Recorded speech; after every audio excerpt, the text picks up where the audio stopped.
Welcome to Meganet TV burning topic. ఇవాళ Iran, రేపు పాకిస్తానా? అమెరికాకు పాకిస్తాన్ కొత్త శత్రువు కాబోతుందా? పాకిస్తాన్ రహస్యంగా తయారు చేస్తున్న ఓ ఆయుధం ఇప్పుడు అమెరికాకు ఆ దేశాన్ని దూరం చేయనుందా? అమెరికా నిఘా వర్గాలే ఈ విషయాన్ని బయటపెట్టాయా? అమెరికా దీన్ని ఎలా చూస్తుంది? ఈ ఆయుధం పాకిస్తాన్ను అమెరికాకు శత్రువుగా మార్చనుందా? ఇప్పటికే అణువాయుధం కలిగిన పాకిస్తాన్ అంతకు మించి ఏం తయారు చేయగలదు? Watch the story.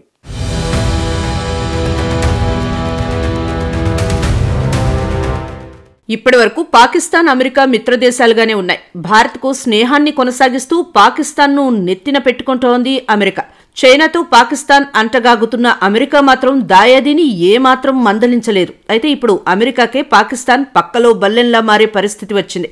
పాకిస్తాన్ సైన్యం ఒక లాంగ్ రేంజే అణు క్షిపణిని తయారు చేసింది. అది అమెరికా వరకు చేరే శక్తి కలిగి ఉందని అమెరికా నిఘా వర్గాలు గుర్తించాయి. ఇది ఒక ఇంటర్ కాంటినెంటల్ బాలిస్టిక్ క్షిపణి, ICBM. దీని పరిధి 5600 కిలోమీటర్లకు మించి ఉంటుంది. ప్రస్తుతం ఇలాంటి క్షిపణులు కేవలం అమెరికా, రష్యా, చైనాల వద్ద మాత్రమే ఉన్నాయి. పాకిస్తాన్కు ఈ క్షిపణిని విజయవంతంగా ప్రయోగిస్తే అమెరికాకు అది ఒక శత్రువుగా మారుతుందని అమెరికా నిఘా వర్గాలు చెప్తున్నాయి. పాకిస్తాన్ ఇంటర్ కాంటినెంటల్ బాలిస్టిక్ క్షిపణిని సాధిస్తే వాషింగ్టన్కు దాన్ని అణు శత్రువుగా పరిగణించక తప్పదు. అది అమెరికా నిఘా వర్గాల నివేదిక స్పష్టం చేసింది. ఈ క్షిపణి విజయవంతమైతే పాకిస్తాన్ అణు సామర్థ్యం కేవలం భారత్తోనే కాక అంతర్జాతీయ స్థాయిలో కూడా ఒక పెద్ద ముప్పుగా మారుతుంది.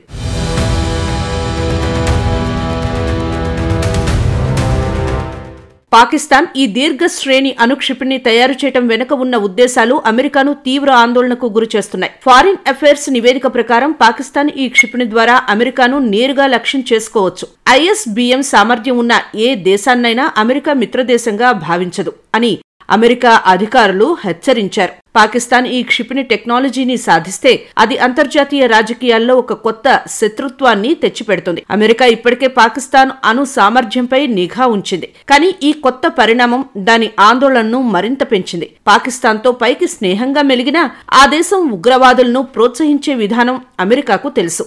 భారత్ చెప్పినా చెప్పకపోయినా పాకిస్తాన్తో ఎప్పటికైనా ముప్పే అని అమెరికాకు తెలుసు. అందుకే ఎక్కడ నొక్కాలో అక్కడ నొక్కుతుంది అమెరికా. కొన్ని వ్యూహాత్మక వ్యవహారాల నేపథ్యంలో పాకిస్తాన్కు అమెరికా మద్దతు అందిస్తోంది. అయితే తమకే ముప్పు అని తెలిస్తే పాకిస్తాన్ను అమెరికా విడిచిపెట్టదు. ముఖ్యంగా పాకిస్తాన్ క్షిపణి టెక్నాలజీ ఉగ్రవాదులకు చిక్కితే అది భారత్తో పాటు అమెరికాకు తీవ్ర ముప్పే అని చెప్పాలి.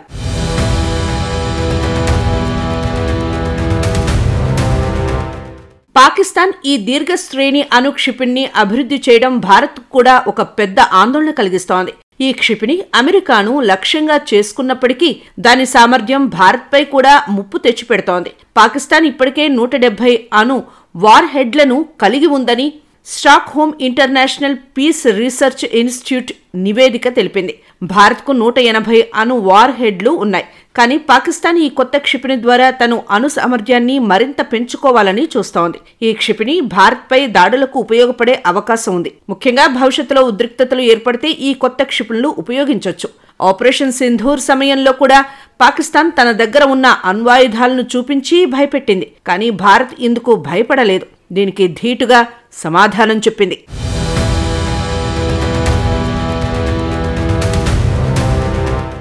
పాకిస్తాన్ ఈ దీర్ఘ శ్రేణి అణు క్షిపణిని అభివృద్ధి చేయడం అంతర్జాతీయ సమాజంలో కలకలం సృష్టించింది. Financial action task force Pakistan క్షిపణి కార్యక్రమాలపై ఆందోళన వ్యక్తం చేసింది. 2020లో చైనా నుంచి బాలిస్టిక్ క్షిపణి సాంకేతికత కోసం పరికరాలను రహస్యంగా తెప్పించే ప్రయత్నం జరిగిందని, ఇవి రవాణా అవుతున్న షిప్ను భారత్ కస్టమ్స్ అధికారులు అడ్డుకున్నారని FATF నివేదిక తెలిపింది. ఈ పరికరాలు పాకిస్తాన్ నేషనల్ డెవలప్మెంట్ కాంప్లెక్స్ కు సంబంధించినవని, అవి క్షిపణి తయారీకి ఉపయోగపడతాయని వెల్లడైంది. ఈ సంఘటన పాకిస్తాన్ అక్రమ కార్యకలాపాలను బయటపెట్టింది. చైనా సహకారంతో పాకిస్తాన్ ఈ క్షిపణి తయారు చేస్తోందని అనుమానం కలిగేలా చేసింది. భారత్ ఈ సమాచారాన్ని ఉపయోగించి పాకిస్తాన్ను మళ్లీ FATF గ్రే లిస్టులోకి తీసుకురావటానికి ప్రయత్నిస్తోంది.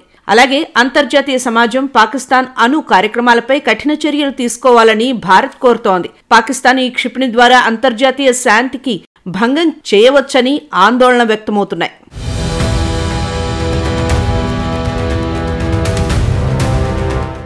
పాకిస్తాన్ ఈ దీర్ఘశ్రేణి అణుక్షిపణిని అభివృద్ధి చేస్తున్న నేపథ్యంలో భారత్ తన అణు సామర్థ్యాన్ని మరింత బలోపేతం చేస్తుంది. సిప్రి నివేదిక ప్రకారం 2025 జనవరి నాటికి భారత్ 180 అణు వార్ఖేళ్లను కలిగి ఉంది. పాకిస్తాన్కు 170 ఉన్నాయి. భారత్ తన అణు ఆయుధ రవాణా వ్యవస్థలను ఆధునీకరిస్తుంది. ముఖ్యంగా కానిస్టరేజ్ క్షిపణులపై దృష్టి పెడుతుంది. ఇవి ఎక్కువ ఓవర్హెడ్లను మోసుకెళ్లగలవు. అలాగే భారత్ తన హైపర్సోనిక్ క్షిపణి extended trajectory long duration hypersonic మిసైల్ను అభివృద్ధి చేస్తుంది. ఇది బ్రహ్మోస్ కంటే 3 రెట్లు వేగంగా ఎక్కువగా పరిధి కలిగి ఉంటుంది. భారత్ ఈ చర్యల ద్వారా పాకిస్తాన్ చైనా నుంచి వచ్చే ముప్పులను ఎదుర్కొనేందుకు సిద్ధమవుతుంది. అగ్ని-5 క్షిపణి, సబ్మెరైన్ లాంచ్డ్ బాంబలిస్టిక్ క్షిపణి పరీక్షలు విజయవంతం కావడం భారత్ సత్తాను చాటుతున్నాయి. పాకిస్తాన్ ఈ కొత్త క్షిపణి ద్వారా భారత్పై ఒత్తిడి పెంచాలని చూస్తున్నప్పటికీ భారత్ తన రక్షణ వ్యవస్థలను బలోపేతం చేస్తోంది.